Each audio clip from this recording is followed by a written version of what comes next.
Civil సర్వీసెస్కి prepare అయ్యే స్టూడెంట్స్కి ఉండే అనేకమైన కన్ఫ్యూషన్స్కి క్లారిటీ ఇచ్చే ప్రయత్నం ఈ ప్రోగ్రాం ద్వారా చేయాలనుకున్నాం. సాధారణంగా ఒక యాంకర్ కానీ లేకపోతే ఎమెచ్యూర్ స్టూడెంట్స్ కానీ నేను క్వశ్చన్స్ అడుగుతూ ఉంటాను, నేను ఆన్సర్స్ ఇస్తూ ఉంటాను. కొన్ని సందర్భాల్లో జయప్రకాష్ నారాయణ గారు లాంటి వాళ్ళతోటి డిస్కస్ చేసి ఇన్పుట్స్ను ఇన్సైట్స్ను స్టూడెంట్స్కి ఇచ్చే ప్రయత్నం చేస్తూ ఉంటాం.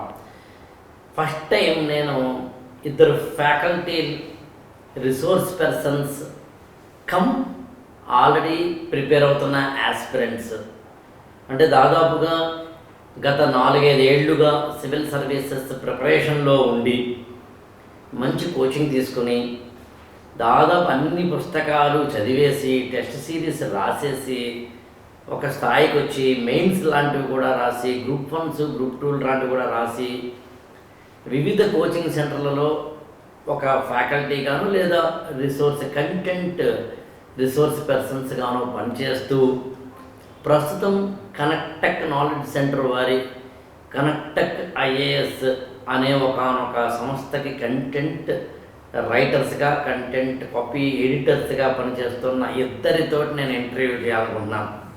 సాధారణంగా నన్ను ఎవరిని ఇంటర్వ్యూ చేస్తారో నేను సరదాగా వాళ్ళు ఇంటర్వ్యూ చేయడం లేదా డిస్కస్ చేయడం అనేది ఈ ప్రోగ్రామ్ యొక్క ప్రధాన ఉద్దేశం.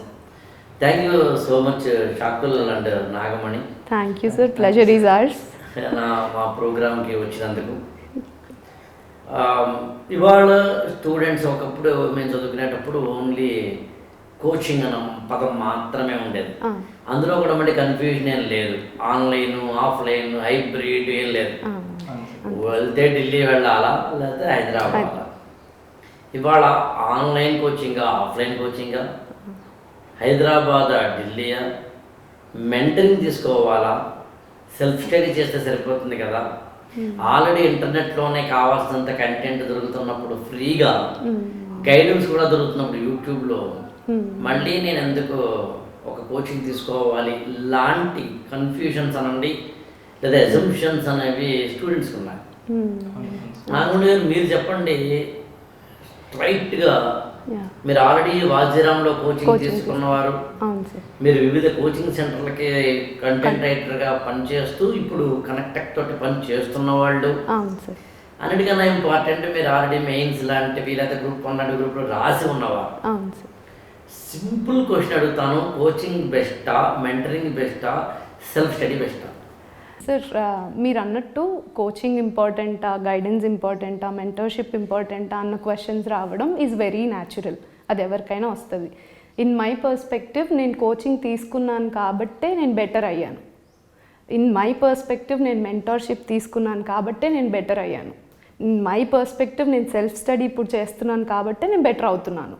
ఏ లెవెల్ ఆఫ్ ప్రిపరేషన్లో మనం ఉన్నాము అన్నది మనకి ఇంపార్టెంట్.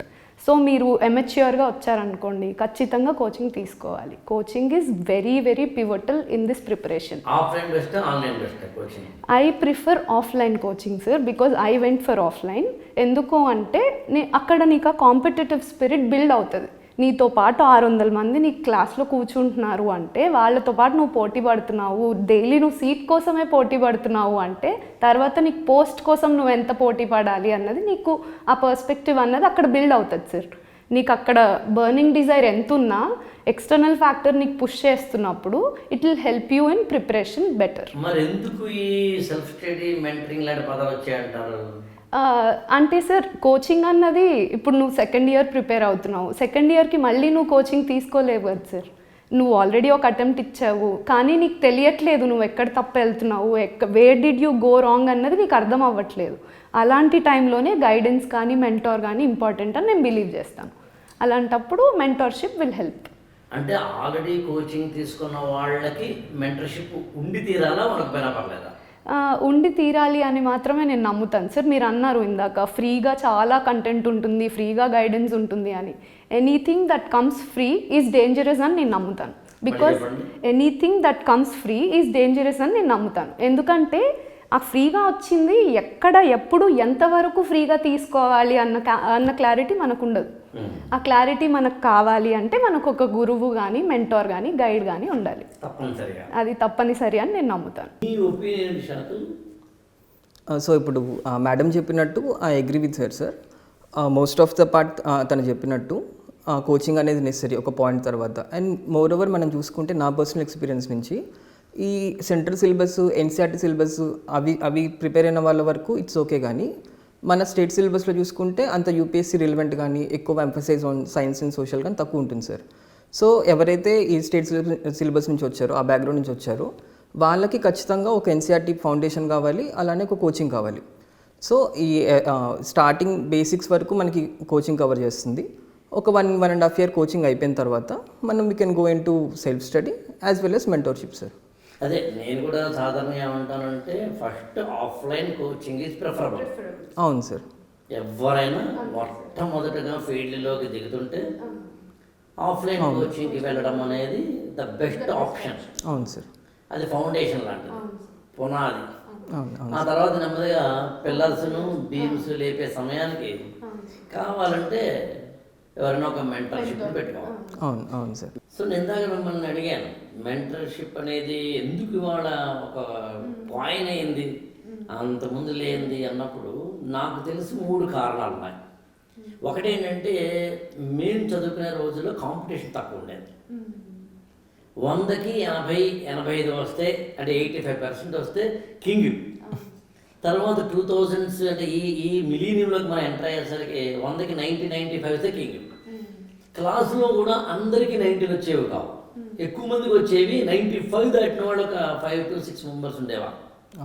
అది గత 10 ఏళ్లలో కానీ 5 ఏళ్లలో కానీ చూసినప్పుడు ఏమైందంటే స్టూడెంట్స్ అందరూ కూడా బాగా కాంపిటేటివ్గా చదవడం వల్ల వాళ్ళ ఎక్కువ మార్కులు రావడం అనేది ఎప్పుడైతే వచ్చిందో అందరూ బెస్ట్ అవుతున్నారు. అందులో బెస్ట్ అమాంగ్ ద బెస్ట్ అవ్వాల్సిన పరిస్థితి కూడా ఏర్పడింది. Best among the best of the best అవ్వాల్సిన పరిస్థితి ఇంకా ఏర్పడింది. సో అందుకని కోచింగ్ ఏమో ఫస్ట్ తీసుకున్నా, ఆ తర్వాత మెంటరింగ్ అనేది కంపల్సరీ ఎందుకైంది వాడాలని అడిగితే, నువ్వు ఈ కాంపిటీషన్లో నీ స్కిల్స్ని ఎన్హాన్స్ చేసుకోవాలి, ఎక్సెల్ చేసుకోవాలి, అప్ స్కిల్ అవ్వాలి అంటే ఖచ్చితంగా ఎవరో ఒకరు నీకు చిన్నప్పుడు మీకు గుర్తుందో లేదో కానీ మా చిన్నప్పుడు అయితే ట్యూషన్స్ అని ఉండేవి. స్కూల్ నుంచి వచ్చేసిన తర్వాత ట్యూషన్ టీచర్ ఈవెన్ ఇంటికి వచ్చి కూడా కావాలంటే చెప్పేవాళ్ళు. సో ఒక విధంగా చెప్పాలంటే ట్యూషన్ అనే పదాన్ని కాస్త మనం మాడిఫై చేస్తే మెంటరింగ్. మెంటరింగ్ రెండవ కారణం అంటే ఇవాళ మనం ఎంత కాదు అనుకున్నా మన ఎడ్యుకేషన్ సిస్టమ్ ఒక మల్టీ స్కిల్ ఓరియంటెడ్గా కానీ, స్టూడియస్ స్టూడెంట్స్ని తయారు చేయడం కానీ, ఎడ్యుకేషన్ అంటే ఒక కాన్సెప్ట్తో చదవాలి, ఒక ఏదైనా ఒక క్వశ్చన్ అడిగితే మన ఆన్సర్ చెప్పగలిగేలా అని మార్కులు మాత్రమే కాదు అనే ఒక ధోరణి ఇవాళ ఎడ్యుకేషన్ లేదు. అది మనకి ఇంటర్మీడియట్ నుంచే పోయింది.